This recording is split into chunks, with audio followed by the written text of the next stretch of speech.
So I'm going to introduce our guest today. I'm so excited to introduce Mike Cardis. Mike Cardis is a self-described nice guy, and he's focusing on making work better through organization and development practices. So as you guys know, today we're talking about employee experience, but more specifically, Mike will be sharing ideas about understanding and measuring employee experience. So besides running his consulting practice, Mike serves as an expert in residence for the Buffalo Niagara Partnership and the senior facilitator of the CEO Forum with the United Way of Buffalo and Erie County. He has supported organizations in various ways, from a meta-analysis of complexity and roles within the U.S. Air Force, to community development with Niagara Falls, New York residents to decrease social isolation through their voices and experiences when receiving healthcare. So the topic of employee experience is super relevant to Arbite as an organization, because right now we're in a period of constructing our new strategic vision that we announced earlier this year. And we're reconstructing basically how work happens in a lot of ways while seeking to understand the opportunities and challenges in communication and collaboration. And hopefully that's super relevant to everyone here as well. I know with this webinar series in general, we're trying to kind of break down communication as such a broad concept and make it more specific. So we are all going to benefit from today's conversation because learning how employee experiences in our workplace and identifying how our shared work and observations create patterns to show areas of progress within our companies is something that I think will benefit us all. So yeah, and also I don't think I introduced myself yet, but my name's Emily. I'm the marketing manager at Arbite, and I'm just so excited to be here today with Mike. So I'll let you take it away, Mike. Thank you so much for being here. Hey, thank you, Emily. I appreciate it. And I'll tell you, folks, if you feel free to turn your cameras on and so I can see some people. If you want to keep your cameras off, it's also okay. But it's nice to be able to see people because we are still stuck at home with the Zoom stuff. And so there's no judgment here. I was telling Emily earlier a story about, I think it was about 2 weeks ago, and I was with a international client. And Emily's sharing her screen. Hey, Emily, it's okay.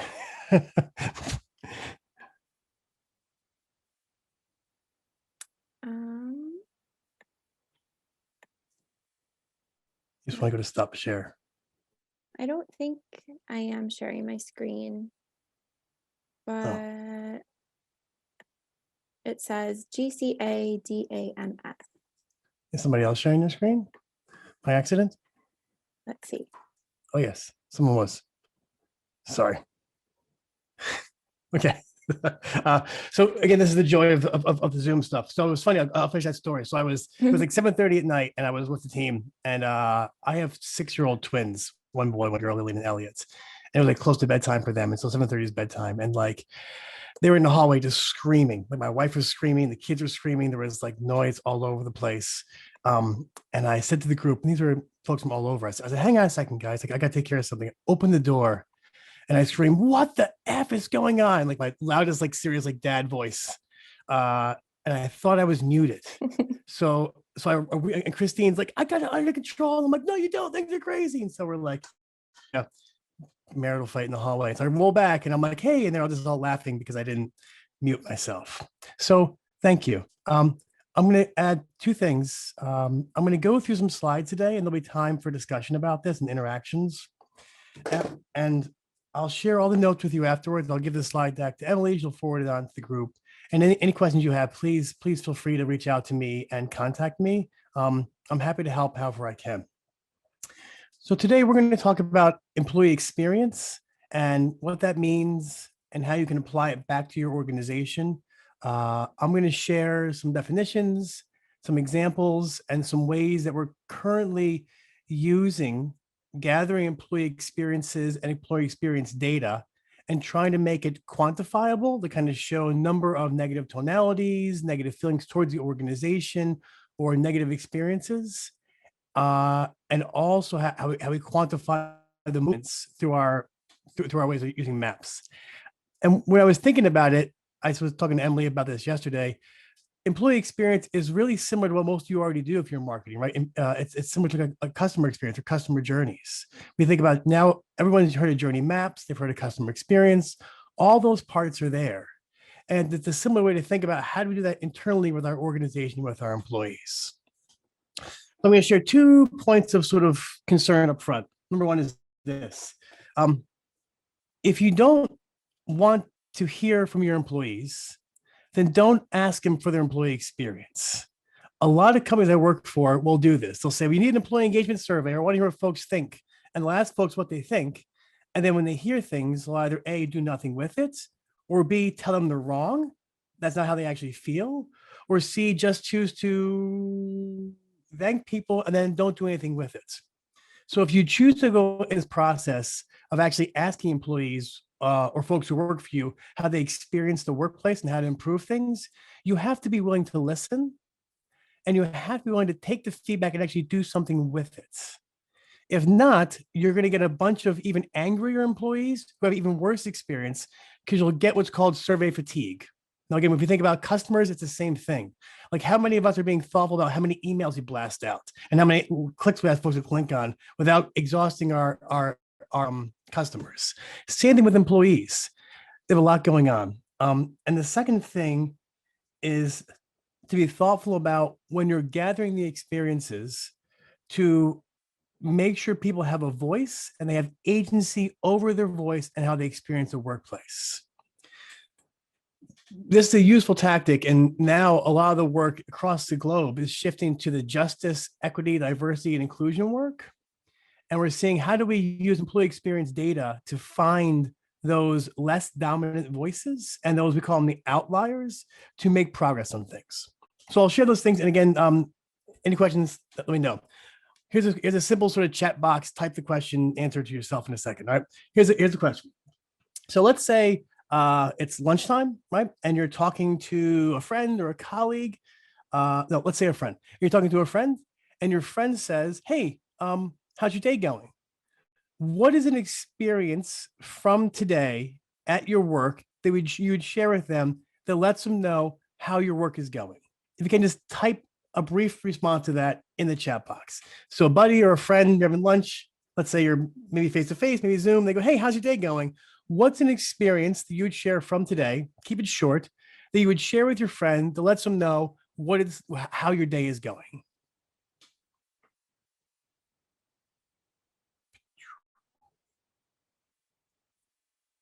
So when you have something, type something.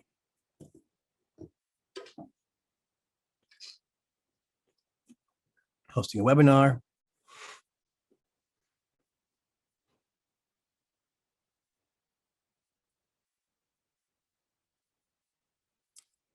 My first meeting wasn't until 10, so I slept in. That's really good. My manager is doing my head in. Yeah, that's good too. Busy, but I had a great meeting on thought leadership today. Great.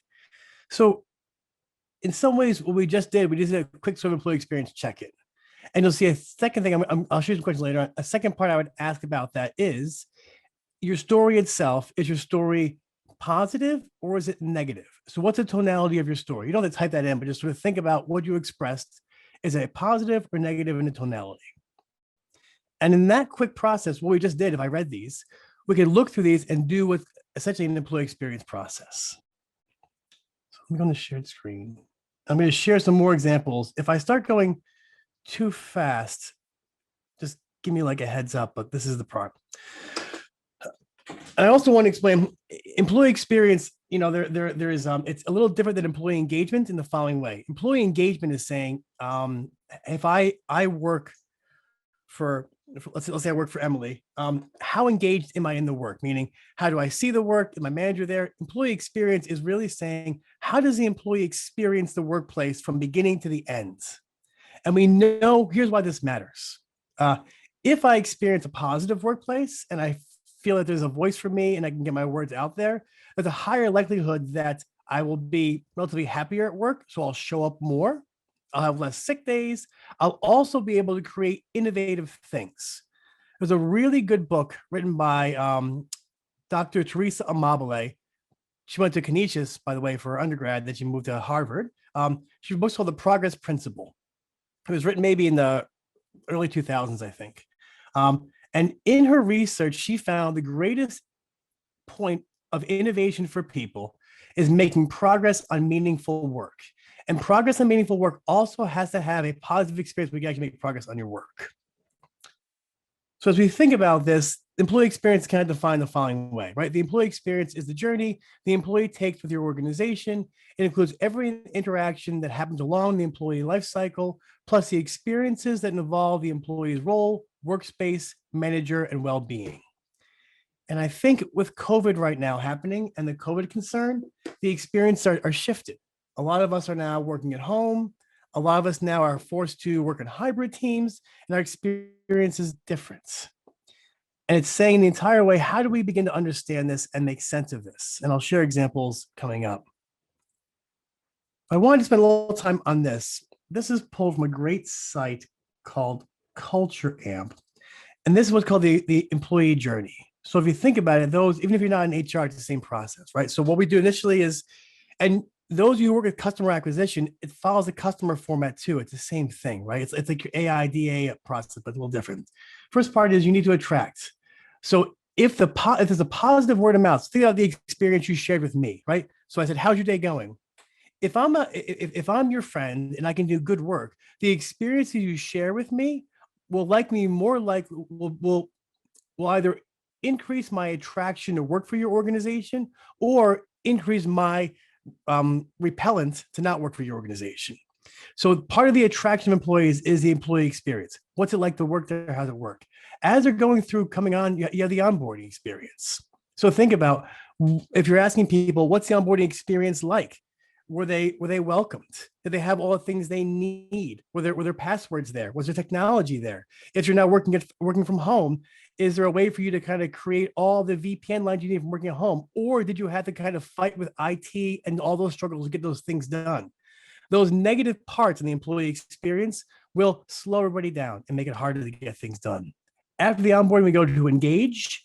That's saying now you're onboarding, now you're actually doing the work. So think about your experience as an employee joining a new team. So a lot of my work outside here is team development. Do we know who's on the team? Do we know the level of intimacy? Do I know what my goal is? Do I know who my manager is? Do these things fit in? Because again, anywhere along this journey, people can bounce out and their experience is negative. And if the experience is negative, it's really hard. So we have to find out ways to kind of capture these parts. And next part is develop. So now the employee is developing their skill sets, getting work done. Is there development opportunities? In a lot of small companies, development opportunities might be taking on specified roles, but it's also saying, what's the experience inside here? And then perform. Perform means they're getting their work done, they're reaching a certain level of tenure, and they're moving forward. And eventually on the journey, which is the entire sort of employee experience process, they exit, right? They may retire, they may go somewhere else.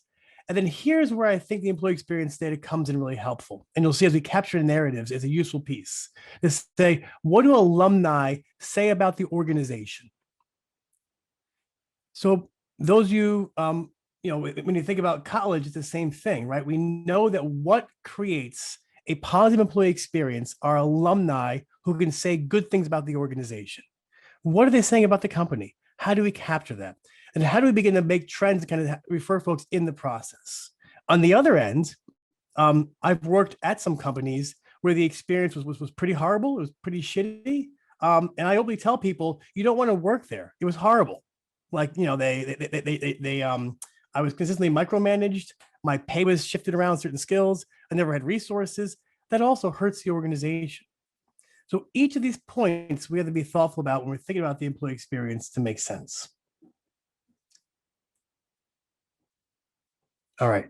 So I'm going to walk through this piece briefly, but this deeper content, I want to explain this. Employee experience is what we would call a complex task. And by complex, I mean that you have to consistently sort of monitor it and get feedback to understand it. So there has to be a way to consistently kind of figure out what is the temperature of our existing employees and how do we make sense of this? And the other end, you'll see when I share the triangles and the measurement piece, it's also saying that there is no predefined endpoints, right? You want employees that have a relatively positive experience, yet you also have to be responsive to the needs of the environment. So again, think about your customers in the same way. We know customers' needs are changing. When COVID hit, customer needs changed relatively rapidly. And we see the companies that were able to keep up with that, kept employees, created new parents, got things done. So when I say complex, what I mean is, in a simpler way, is identifying that there is no existing goals or objectives we're working towards. We are defining the goals and objectives as we walk forward through the path. And you'll see what I mean as we show about the emergent process. So first piece is this basic. You start with journeys of general direction, but without precise targets. So we'll say, for example, like with employee experience, we want to improve the employee onboarding process. How do we do that? We need to do that by capturing existing experiences inside the organization, identifying what to do more of, what to do less of. In a marketing language, this is multiple A/B testing and saying, if we do more of this, we see a positive engagement. If we do less of this, we also see positive engagement. How do we keep doing amplifying, dampening along the process? We have to be comfortable with what is certain, inherent, and unavoidable, which is uncertainty. So there's a level of understanding that there is some ambiguity inside this. And the ambiguity is strong because you're dealing with people. Because when you're dealing with people, individuals, we have three major things. We have identity. Who am I as an employee? And also as Mike Cardis in the organization. We have intention. What do I intend to do in the organization? What is my hopes? What are my goals? What's my intention? What do I want to achieve? And we also have intelligence. So how's that being utilized in the process? We need real-time feedback with the flexibility to respond and change quickly. With employee experience, this is just like customer experience, but actually more important. There has to be a way to capture relatively real-time feedback. We call them pulse surveys. We call them update surveys, and then change quickly to that feedback. So I'll use an example at the end of this. We can't avoid some understanding of theory, which has to act as enabling constraint and action. That's a fancy way of saying we have to have some theoretical constructs. So for example, what's our vision and mission in the organization? What sort of employees do we want to bring into the place? How do we understand the metrics behind this? How are we going to make sense of these? These are your decision matrices, your ideas to kind of clarify the continuous points. Ethically responsible for any unintended consequence of any intervention. The interesting thing about employee experience data is when you do certain things, you may get outcomes you didn't expect to have happen, that you couldn't plan for or you weren't currently aware of. So a sort of funny example of that is we think about like in Australia, there's those cane toads. Anybody familiar with cane toads in Australia? Okay. So years ago, Australia brought cane toads in to eat a certain beetle. The Australian cane toads were not native to Australia.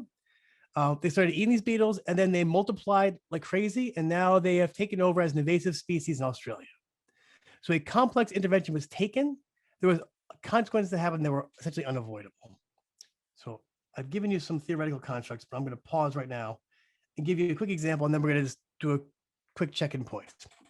I'm currently working with a company out of Seattle. They're a big organization. They have tens of thousands of employees.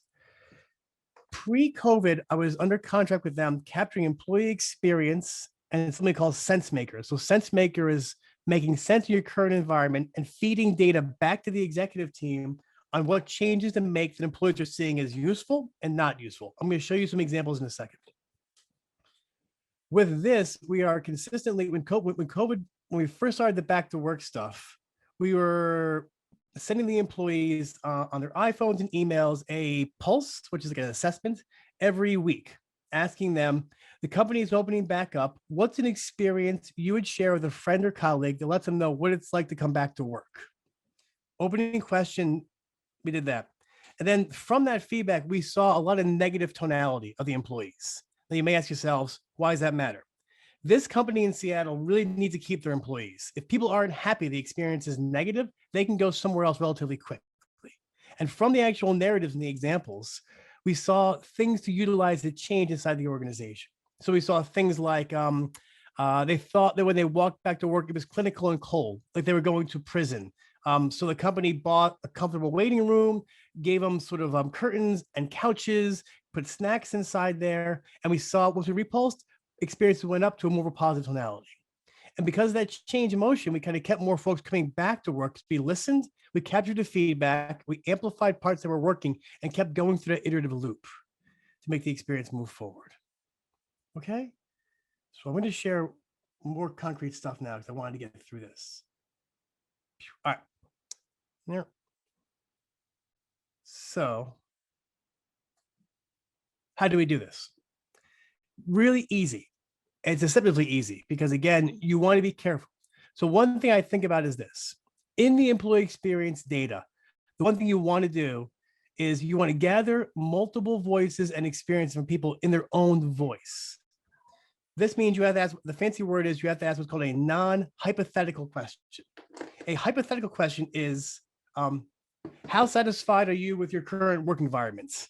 One being not at all, 10 being absolutely. So we use that Likert scale. That's a hypothetical question. You're trying to prove a point. In employee experience, you're just asking somebody to share their experience in their own words. And the hard concept to think about is this, is because if you ask people to kind of score their thing. So another example is maybe some of you have taken like an employee engagement survey. There's a Gallup Q12, which is a really common employee engagement survey. There's a question on there like, my manager has met with me in the last month to discuss my goals and objectives. One being never, five being often. With that question, though, you're the people who are answering it know the answer you want to hear, right? They can game the system. You don't want folks to game the system here because you want actual experiences. So a really easy question we use is a question I asked you guys in the beginning. And you'll see this question is great for experience because there's no inclination to what you want to hear. You're truly asking somebody for their feedback. So the question we ask is, a close friend or family member wants to work here. What is a recent experience that you would share with them, lets them know what it's like to work here? Question is simple, but it also makes you think. And you'll see once you put those stories together, those are people's true experiences. So I'm talking to a friend, we're at a bar, wherever we are, and I go, hey, this happened today. Here's an experience. And you may think from one that doesn't make sense, but if you cluster those, much like in customer experiences or journeys, you're able to see patterns. And this question is a powerful question. I use this question also when I'm doing team building work. So I'll email a group, maybe even a company, and I'll say, hey, email this off to 50 of your staff. And I'll say, a close friend from it wants to work here, and they'll complete it on the Survey Monkey. And then once the people come to the meeting, I have all those responses printed out. And I say, here's responses from folks in their own voice, in their own way. Make sense of these. And the reason it's powerful is because it's people's own voices. Okay. Next part you want to think about is this, is people need to self-qualify the emotional tone of the experience. What this means, this is where we can use those typical things. So again, this is like a drop-down box I use in Survey Monkey, which keeps it really easy for me, right? My experience is very positive, neutral, negative, very negative. Because what you're trying to do is you're trying to figure out how many of our experiences are negative in tonality in the organization. Is that a cluster? And if we read the negative tones, we can say, these things are tough for us. What can we do inside the organization to change this? Is there anything we can do? So the example I used earlier about the company in Seattle and their employees finding negative experiences coming back to work. We gathered their feedback and we said, you know what? The place is clinical. The place is cold. It's making the employees unhappy. Now the company cares about happy employees because they want revenue. They want to keep folks there. Also because it's the right thing to do, is to be thoughtful about your employees' feedback. And they spun the part forward. All right, so hang on, I'm going to just stop sharing for a second. I've thrown like a couple of chunks out there, and before I get to the way to measure it, I wanted to sort of pause and ask, are there any like questions, not even questions, thinking about what I shared, essentially what employee experience is a way to capture people's experience in their own voice inside your organization and then make sense of it. Are there any questions or even application concerns that you currently have that are kind of hanging out there? You can write in the chat box, you can just kind of come off mute, or you can ask me to clarify something. Just let me know. I have a question. Yeah, yes. I was going to ask so I know in the example you gave with the company in Seattle, their solution was just installing that waiting room. But for maybe if feedback comes to light that's more complicated to put into practice, is it better to just tell your employees we're working on this and we're aware of it? Or is it better to wait until you actually have a solution and can announce that? I don't know if that makes sense. Yeah, it does. And the answer is, I think, yes to both. Um, because some things, as you know, you just can't do much about. So, like for example, my work with nonprofit agencies, a lot of the negative experiences are pay. So in a nonprofit industry, pay may not be that good. And so we see, and you'll see an example I'm going to share in a second. A lot of our negative tonality is pay's not really good here. And the hard part about that, though, is in some ways you're confined by your budgets. And we can shift the structure a little bit, but pay is what pay is. Budget is what budget is. Um, so it's good to listen to those parts, but with those same experiences, we can find other areas, positive tonality experiences, to kind of amplify. So, for example, in my nonprofit work, a lot of folks say pay is a negative experience, but positive experience are flexibility, time with family, um, ample paid time off. So some of my nonprofit clients get 6 to 8 weeks paid time off. Um, so that's a trade-off, right? Or like, hey, if like myself, I have 2 young kids. In a lot of nonprofits, the positive piece is I can leave work at any time to take care of my kids, and I don't feel being punished or guilty about that. So you can find those negative parts, but also figure out how do we amplify the positive pieces to make those louder or make those more obvious. Thank you. Hey, Mike, Any other, hey, yes. I know you were talking about a kind of a facility or a quiet room or whatever, but about 15 years ago, we decided we needed to remodel our facilities. And one of the things that we have about 210 employees, I guess. And we just asked them, what can we give you guys that you don't have right now? And many of them said, we need a quiet room.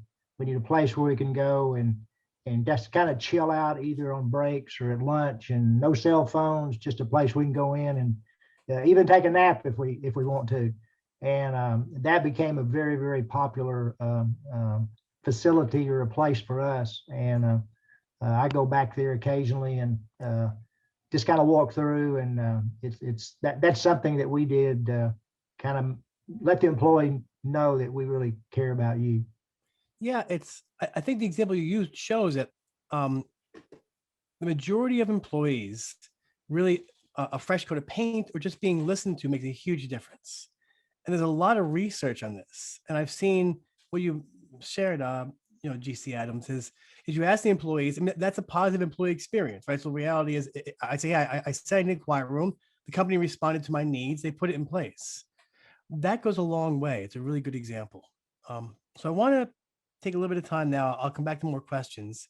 I want to show you kind of some cool ways that we map this.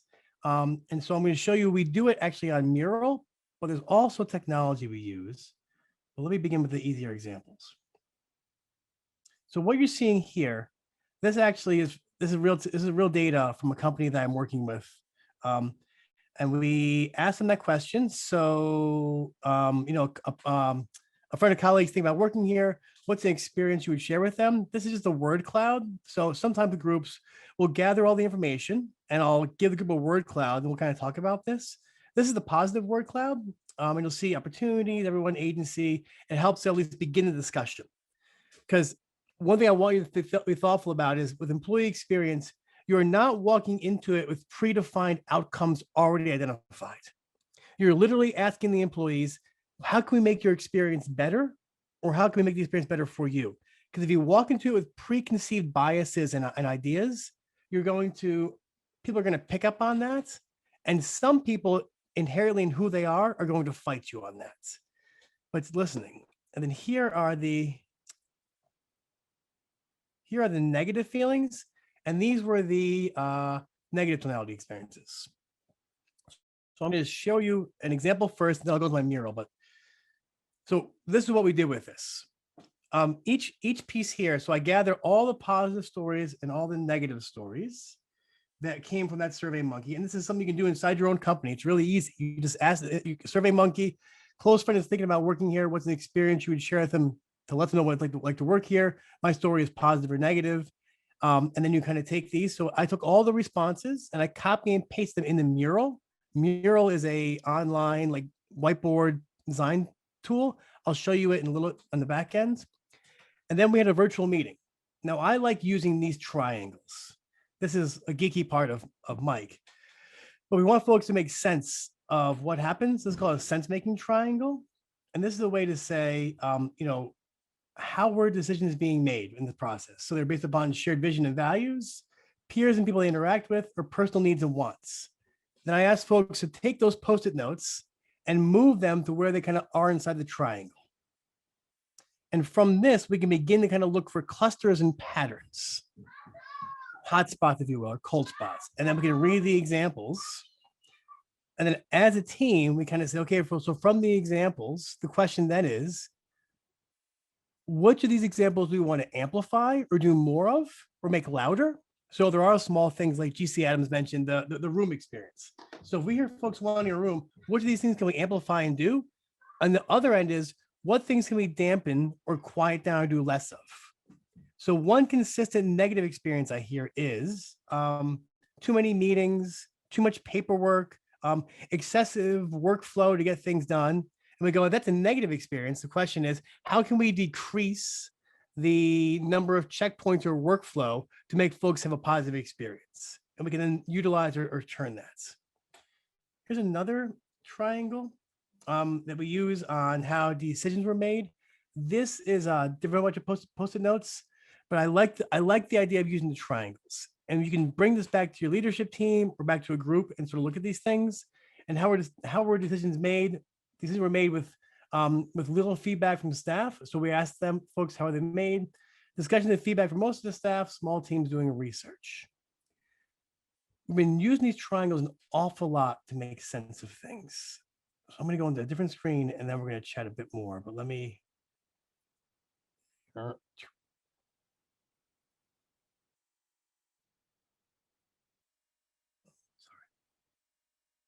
This is frozen on me. All right, let's go into this screen.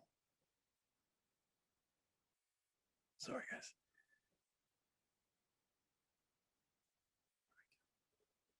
So this, if you can see this is the actual mural of how we do the teams. And I'll show you some closer examples.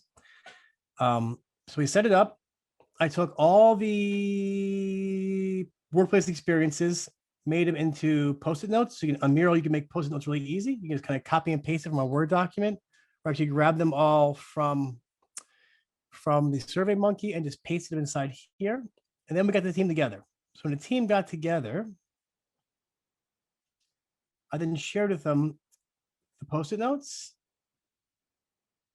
And we said, okay, so you have these Post-it notes and you can zoom in and see them closer. And these are all people's experiences in their own words. It's important because you're capturing people's own words in their own process. And the reason for that is it's really hard for managers or for you to fight against if somebody says things. And then I'm going to show you the measurement piece in the next slide. And when people put these on here, we call these sense-making triangles. So people are making sense of their experience and we can look for clusters. And one thing we noticed right away was that most of the cluster, the pink, are negative feelings, negative tonality. Most of the clusters were when people were acting out their personal needs and wants and peers they interact with. So as you read these negative clusters, my coworkers are great, the pay is acceptable but difficult to live on. If you are a single income, health homes make the job more about paperwork and less about people, right? And another example is I would let them know what it's like being an essential employee during the COVID crisis. And these are sometimes they're not big things, and that's the point. You only relatively achievable. And then we went to the other triangle, which is this one. And same thing, people cluster these things. And from these clusters, what we did is we got a team together, 7 people from across the organization. We asked them, what parts of these experiences can we do more of the change? What can we do less of? And we created a feedback loop. I'm going to show you that feedback loop right now.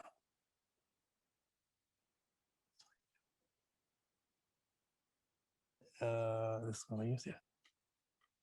And then you saw these. Here's how to make it actionable. And then in a little time, I'm going to show you some of the software too. So essentially, we kind of go through the process, and then the team comes up with goals they want to improve. So again, I know, like we mentioned earlier, the room or the changes.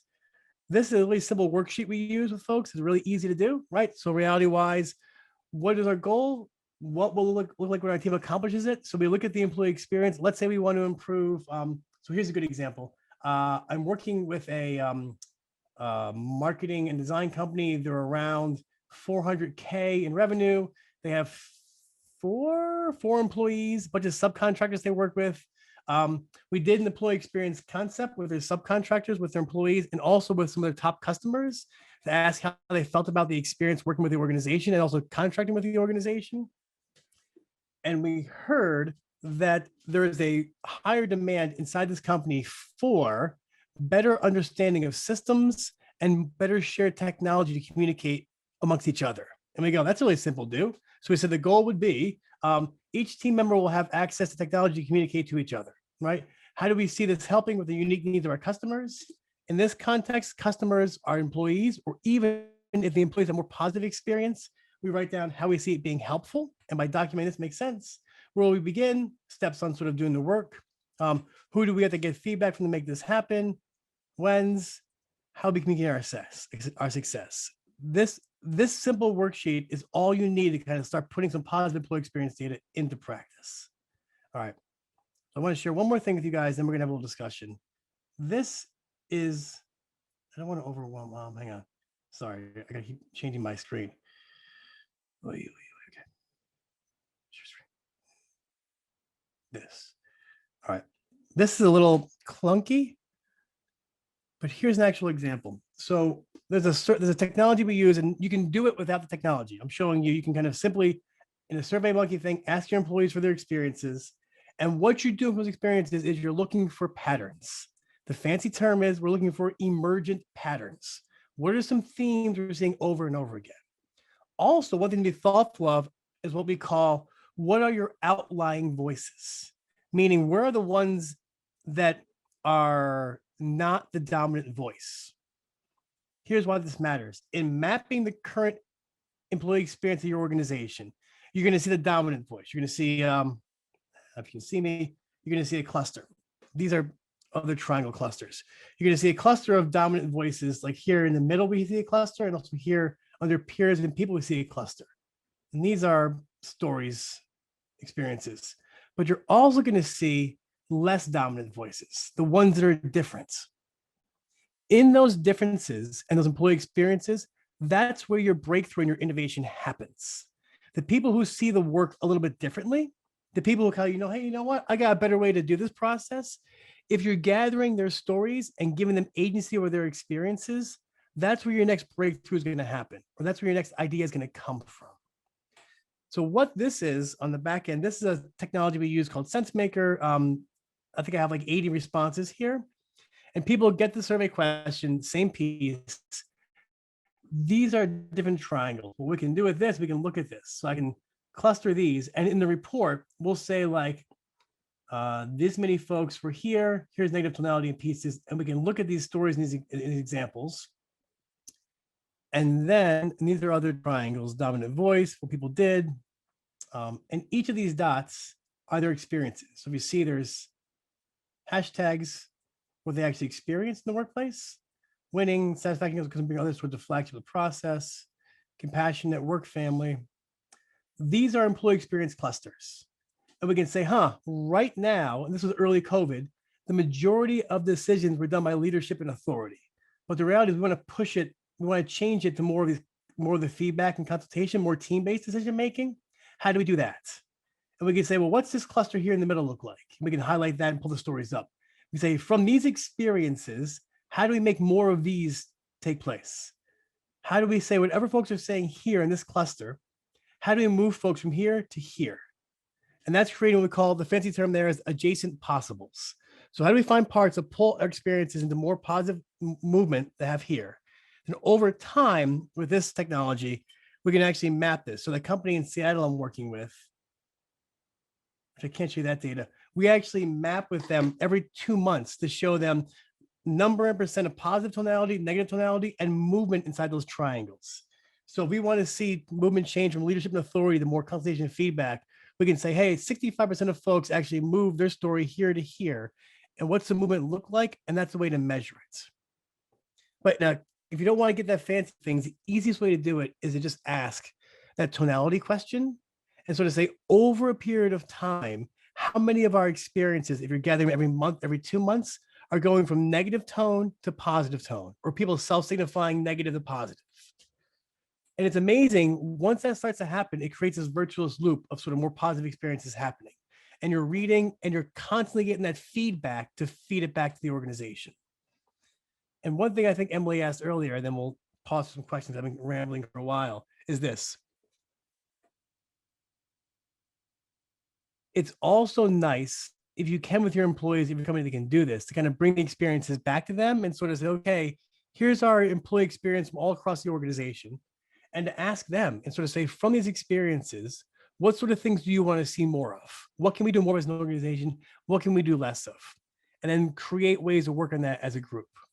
So my entire talk today really is pretty basic, is employee experience has to be from the individual's voice, and they have to have agency over their own experience. If I'm from a marginalized group, I'm a person of color, I'm a woman, I'm from a group that's not mainly sort of Caucasian males, my voice, I may not feel my voice is being heard. So I did a series of projects inside a large bank. And inside this bank, they had a huge issue with turnover of staff that were 35 and younger, right? So we did employee experience of staff that were 35 and younger. We captured, like I showed you guys, we asked them the Survey Monkey question, put it on Post-it notes, brought it back to the team. And the negative tonality of the staff that were 35 and under were, senior staff don't think we're smart. We are not given any high profile projects. The only way to move up in this organization is to either leave and bounce for 3 years and then come back. There's no opportunities for us. And so they felt when they were in meetings, they couldn't speak up. When we gave them this chance to have their own individual agency and make feedback, we suddenly said, these are really good experiences and things we can do something about. So in that organization, we did one thing that made a huge difference. We made a change in the organization with a mandate of, I think it was like 65 or 68% of all high profile projects had to be led by somebody under the age of 35. We did that, and suddenly folks that were younger started getting a perception in the organization of being smart and running things. And then we reassessed the experience 3, 6, 9 months later, and it suddenly shot up. Because again, people were now seen as being useful in the organization, which improved everybody's experience, because in the bank, they were dealing with a lot of government regulations on like iPhones and cash access and technology that the staff that were 60 and older didn't fully understand. But their ideas were squashed because they wouldn't let them talk. Because again, if you weren't senior in the organization, you were seen as a moron. When we captured that experience and we fed it back to the leadership team, they were like, we never realized this. From that change, we also helped to reduce. So when I came in there, turnover was around, I think it was like 70% of folks 35 under left within the first year. Within doing that project, changing the experience is now down to like 24%, which is great because that's the future of the organization. So you can do this. And the good thing is it's relatively concrete things. So I feel that I kind of went into a broad piece there, but I like the idea of triangles. I like saying in our organization, these things are here. Number 2, asking folks for their feedback is all that employee experience is. If you can consistently loop that and you take the experience and you gather it and you feed it back, you will see change and things will get better. With that, I guess let me ask this question. Do you feel you have enough to kind of act on this? And what sort of questions or examples are hanging out there? There were a couple questions that came through in the chat, Mike. So I can just read Right. those to you now, and we can do those first. Does that work Cool. for you? So this one says, this may be just later, but do you have advice on how to manage up regarding the employee experience? I manage a team that has expressed both good and bad experience, and some of that is out of my control. My boss is the CEO, and I have his ear to some degree, but how do I express the important things with the end goal of change? Yeah, so one way that it's full disclosure, me as an outside person, it's easy for me to give you advice, but you know the inside context way better than I do. One thing I've seen that's really helpful is this. By capturing the employee's experience in their own words, in the way that kind of says, this is how I'm experiencing the workplace, and then feeding that back to the CEO in a way that makes sense. So you need to be thoughtful of what a CEO generally wants to hear are things like relatively macro changes, profit and loss, market viability, employee retention. Those things are important to a CEO, right? Even sort of innovation, new breakthroughs. So as opposed to saying, these are people seeing things negatively, you frame it in a way to say, looking at this bundle or this report of employee experiences, why don't you look at these with me and help me understand what things can we change or improve that would help the company sustain itself long-term, retain employees, keep cash and profit at a certain level, and also to improve people's staying in the organization to reduce turnover. That's how I would almost phrase it. And once they read the actual experiences, you would then sort of talk to them and say, these are some things we can work on. And then I would ask openly, what are some quick, small, zero budget things we can do in the next like 30 days? And can I have a team to work on those things? CEOs love zero budget, quick things to do, 30 days. And then figure out a way to give the CEO language to reference and reinforce the change taking place, to almost have that political stance to say, I heard you as a group. We're doing the following 4 or 5 things. Tracy and Melanie and Nixa are working on this as a group. They're going to help you on this. We're going to come back to you guys in 90 days and get feedback, but I'm listening and we're going to keep going through this process. So once you present the data, present it in a way where you're framing it as long-term sustainability, employee retention. If I don't know the organization, but some companies I've worked with are dealing with employee lawsuits, hostile workplaces, unfair work conditions, those sort of things. Realize those cost the company anywhere from 25 to 30K per case, lawyers, legal costs, and that's all comes out of your profits. So you can also say, if we can change the employee experiences in more positive tonality, we may also reduce employee issues. Fourth part, I'm going to wind up this also. The more folks you have on unemployment in that process, so if people in COVID are choosing to go unemployment, that also affects your tax ratings. So the more folks who are on unemployment, they have to pay higher rates than next year because people are choosing not to stay in the organization. These things all affect the bottom line. And that's what CEOs, they care about a lot of things, but when you're talking to me, they're talking that P&L and that sort of retention piece. Is that helpful? Maybe. And then another question that came in was, how do you coach executives to listen?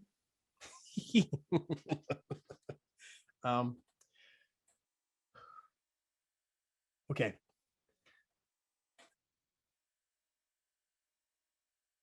It can be hard. And the best way to do it is to begin small.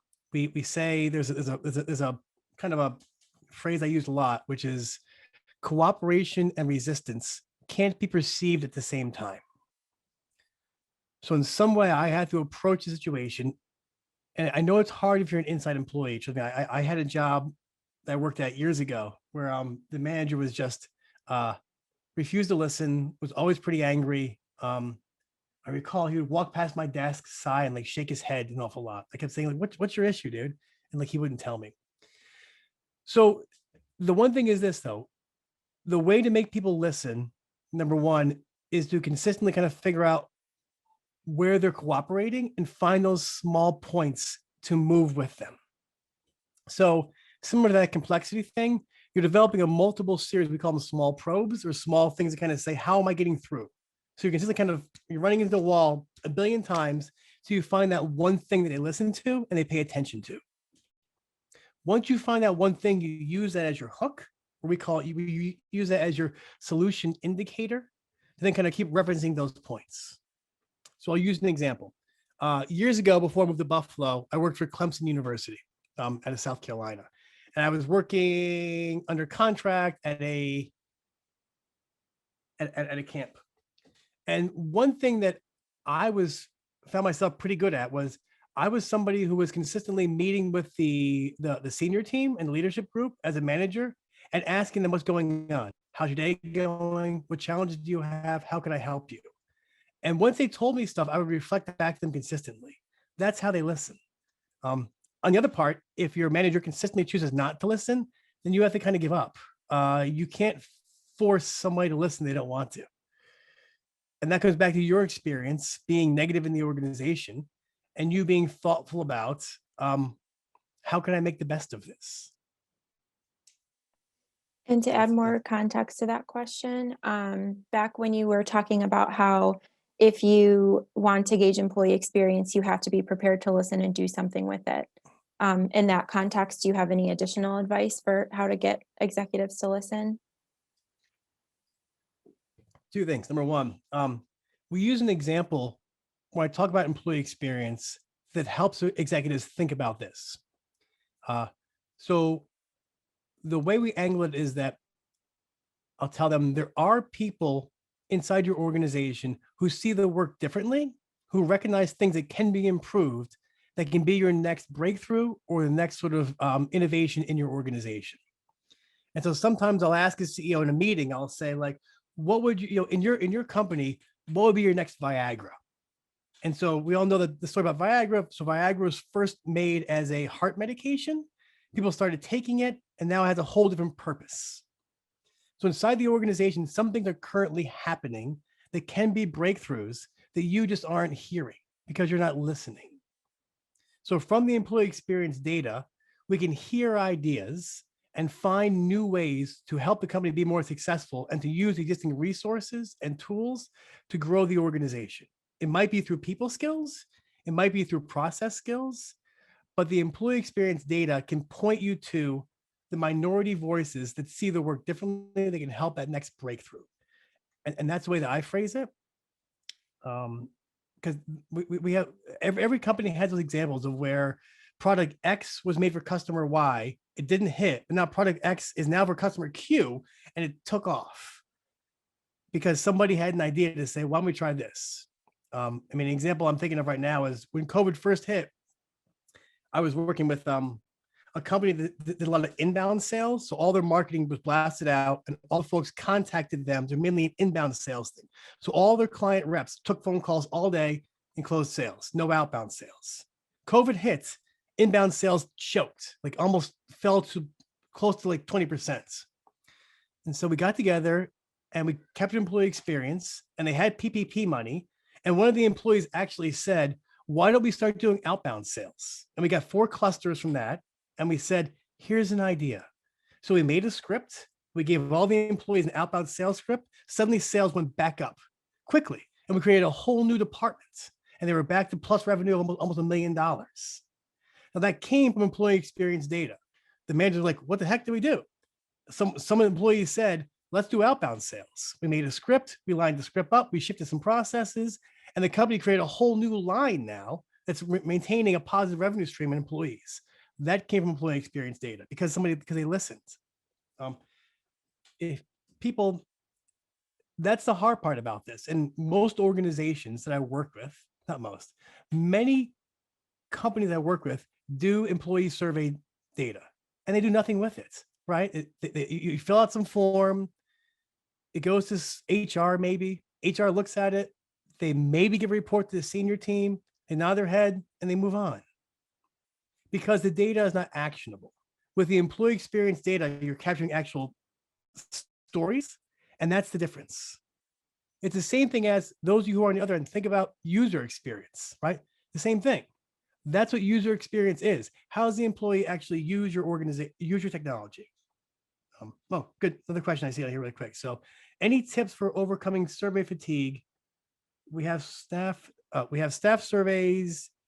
We have ran staff surveys for years, which haven't been acted on. Now I've lost trust from employees. They don't see any value for this. How to get over survey fatigue?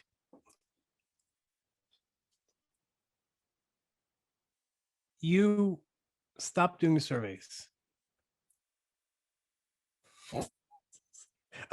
And I mean that's the thing. You stop. I think it's.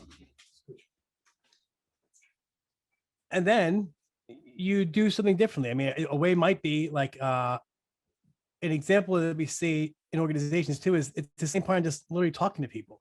So if you can shift it more of this employee experience data, like I said, kind of just sending a quick email blast out, maybe once a month or once every 3 months, saying that like, hey, we want to hear about your experiences. The big thing is you have to do something with them. Number two would be this, the survey fatigue. HR or learning and development ought not to own that. The surveys ought to be owned by the executive in the organization or the executive team. The minute you subjugate something to human resources is the minute most folks in the org stop caring about it. Nothing against HR, but every employee knows once something goes to human resources, it's probably going to be vendor and sort of liquidated to do something different. And it's not a driving force in the organization. Once the executive person or the chief operation officer or your chief program officer or your chief engineer takes action on it, then they know it's important. So I'd stop giving the surveys to HR and allocate that role to somebody in the organization who actually can do something with it, which is also a kind of a tough example. Now, one thing, Mike, too, I've found that there needs to be the employee needs to feel like there's a direct line to the executive department. I agree with what you said about HR and that approach.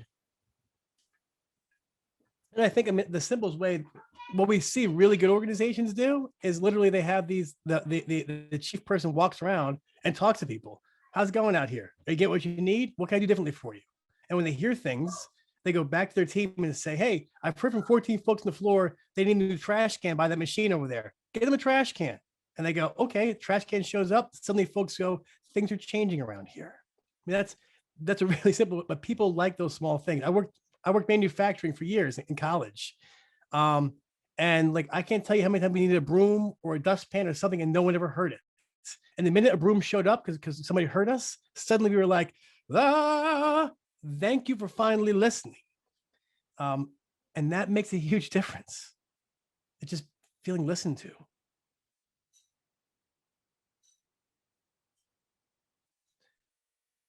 So it's about 12 o'clock now. Let me just ask, do you feel this is something you can sort of try out, or is there any other questions I can sort of clarify for the group before we say goodbye?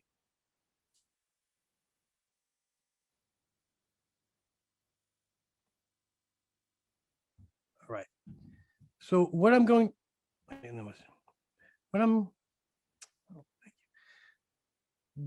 to do is I'll send the slides, I'll send more information. It's a really easy concept to do. The one big thing to think about is this, is you want to ask that non-hypothetical question. What is your experience in your own words? Because if people see it, if they think you're trying to prove something, they're going to game the responses. So net promoter scores are a good example, right? So how likely to refer us to a friend or colleague? It's like when I buy a car and the car salesman says, they're going to call you, all fives mean I'm doing my job. And I'm like, but you didn't do a really good job. Then you feel guilty because the guy may not get all fives. People have to have agency over their own experience. And so employee experience data simply is saying, asking for their experiences, doing something and feeding it back to the organization. So that's what I got. Thank you all so much for your time. If you want to hang out, we can hang out and talk.